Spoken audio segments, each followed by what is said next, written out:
Hello बच्चों, let's read this question. The question say that assertion A, nitrate and PO3 minus have similar formula type but different structurally.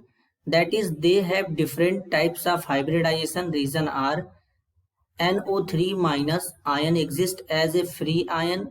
On the other hand, PO3 minus exists as a cyclic or linear polymeric structure. इसके regarding बच्चों चार option given है, इन चारों में से correct को identify करेंगे। तो सबसे पहले समझेंगे बच्चों की कॉन्सेप्ट। की कॉन्सेप्ट होगा structure of NO3 and PO3 minus. बच्चों अगर हम इनके स्ट्रक्चर की बात करें तो जो नाइट्रेट आयन होता है इसका स्ट्रक्चर कुछ इस तरीके से बनता है, यहाँ पे O नेगेटिव और यहाँ पे इस तरीके से कोऑर्डिनेट बॉन्ड। अब अगर हम इसमें हाइब्रिडाइजेशन कैलकुलेट करें तो नंबर ऑफ लोन पेयर और नंबर ऑफ सिग्मा बॉन्ड, इन दोनों का जो सम होगा वो हाइब्रिडाइजेशन कैलकुलेट करता है बच्चों। कैसे? नंबर ऑफ लोन पेयर और नंबर ऑफ सिग्मा बॉन्ड का सम जो होगा स्टेरिक नंबर के इक्वल होगा, और अगर स्टेरिक नंबर हमारा 2 होगा तो हाइब्रिडाइजेशन sp, स्टेरिक नंबर 3 होगा तो sp2 हो जाएगा, स्टेरिक नंबर 4 होगा तो sp3 हाइब्रिडाइजेशन हो जाएगा। तो इस तरीके से हाइब्रिडाइजेशन को बच्चों क्या करते हैं, कैलकुलेट करते हैं।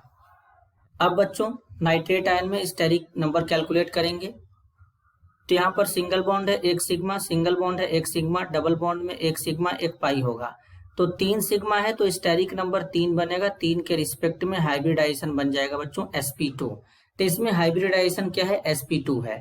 अब अगर हम बात करेंगे PO3 माइनस का तो इसका स्ट्रक्चर कुछ इस तरीके से बनेगा बच्चों, साइक्लिक स्ट्रक्चर बनेगा, या लीनियर भी बना सकते हैं, दोनों में से कोई एक बना लेंगे। तो कुछ इस तरीके से यहाँ पे स्ट्रक्चर साइक्लिक वाला अगर हम बनाना चाहें तो इस तरीके से बनेगा बच्चों, O negative, double bond O, फिर यहाँ पर एक ऑक्सीजन, देन यहाँ पर एक phosphorus, double bond O negative हो जाएगा बच्चों, फिर यहाँ पर इस तरीके से ये ऑक्सीजन ऐड हो जाएगा। साइक्लिक फॉर्म में इस तरीके से प्रेजेंट होता है।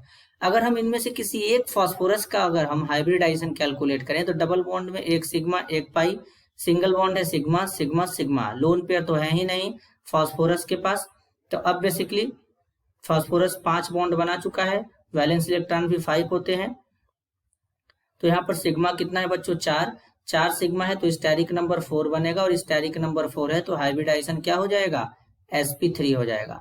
तो दोनों में अगर हम देखें तो हाइब्रिडाइजेशन क्या है बच्चों, डिफरेंट है, इनका स्ट्रक्चर फॉर्मूला टाइप भी डिफरेंट है। तो बेसिकली यहाँ पर क्या है, असर्शन ए जो होगा वो करेक्ट होगा। अब रीजन आर में बोला गया nitrate ion exist as a free ion, nitrate ion केवल NO3 माइनस के फॉर्म में ही एग्जिस्ट करता है, ये भी सही है। On the other hand PO3 minus exist as a cyclic और लीनियर पॉलीमेरिक स्ट्रक्चर। तो अगर हम PO3 माइनस की अगर बात करें तो या तो यह साइक्लिक फॉर्म में या फिर लीनियर पॉलीमेरिक स्ट्रक्चर के फॉर्म में एग्जिस्ट करेगा। तो यहाँ पर इस तरीके से ये एग्जिस्ट कर रहा है। तो असर्शन और रीजन दोनों करेक्ट है, असर्शन ए के लिए रीजन आर भी करेक्ट है बच्चों। तो इस क्वेश्चन के लिए करेक्ट आंसर होगा option first, if both assertion A and reason R are true and the reason R is a correct explanation of the assertion A. This is your answer. I hope you understood it well. All the best.